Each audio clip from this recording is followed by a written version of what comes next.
we're filming for the halfway house, which is 3D printed in the middle of the golf course of Yas Acres. So this building, the halfway house, consists of 78 panels in total. All of them are 3D printed.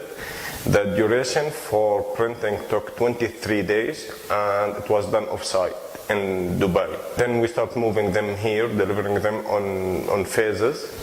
And the erection was done basically on site and with all the jointing between the panels and